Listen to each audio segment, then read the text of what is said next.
السلام علیکم ورحمت الله وبرکاتہ. د ټولو مسلمانانو خدمت کې یو همدردانه اپیل کول غواړم. څنګه چې تاسو په علم کې دا چې د پاکستان نه افغان مهاجرین افغانستان ته روان دي، نو د ضرورت مطابق سامان خو ځان سره وړي، او چې کوم سامان داسې دی چې هغه نشي وړی یا د هغوی په کار نه دی نو هغه خرڅوي.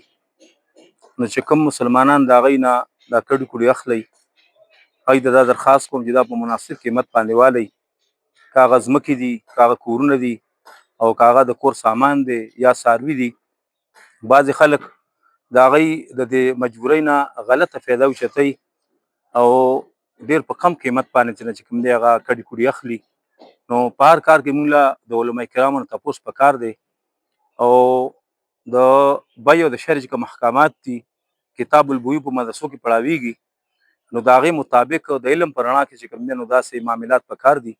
نو زما دا درخواست دی چې د مفتیانو صاحبانو نه ضرور په دې کې تپوس وکړئ چې یاره موږ دوی نه کوم سامان الو، نو د دې متعلق څه حکم دی. کتاب البیوع په مدرسو کې پړاویږي، په هغې کې د بیع او د شرع احکامات هغه موجود دي. خو دا ډېر لوی ظلم دی، ډېر لوی زیاتی دی چې د دوی نه په کم قیمت باندې یا په نیم قیمت باندې څوک سامان اخلي او د دوی د مجبورۍ نه غلطه فایده اوچتوي. دا ډېر ناجایز دی، ډېر لوی ظلم دی. زه درخواست کوم چې کم از کم د دغه ظلم نه او د زیاتي نه چې کوم دی موږ خپل ځان بچ کړو، او موږ ټول مسلمانان یو. زموږ مخې ته د پیغمبر علیه السلام زندگی موجود ده، او د حضرات صحابه کرام چې کوم د مکې مکرمې نه مدینې منورې ته هجرت وکړو، نو د هغه مهاجرو د انصارو هغه نمونه هغه زموږ مخې ته موجود ده.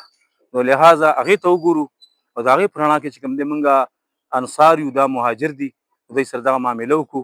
د رب کریم نه دعا ده چې الله پاک موږ له مزید توفیق راکړي چې موږ داسې مهاجر سره تعاون وکړو. په دې کې داسې خلک شته چې د هغوی نه دلته خپل کور شته او نه هلته خپل کور شته. په دې کې داسې بوډایګانې دي، بوډاګان دي، بیماران دي پکې ته، یتیمانان بچي دي پکې ته، او علما کرام دي، وفاد کرام دي، دینداره خلک ته پکې، او ډېر زیات غریبانان دي پکې. نو کم از کم د الله تعالی د رضا دپاره یعنې موږ له دوی سره تعاون پکار دی، نه دا چې د هغوی کوم حق جوړېږي او موږ وخورو. لهذا زه د ټول ملک مسلمانانو ته او کم ځای نه چې دا مهاجرین روان دي دوی سره څوک معامله کوي دا درخواست کوم. امید دی چې تاسو به زما دا درخواست منظوروئ او د الله د رضا لپاره به انشاءالله دوی سره تعاون کوو او د ظلم زیاتي نه به خپل ځان بچ کوو.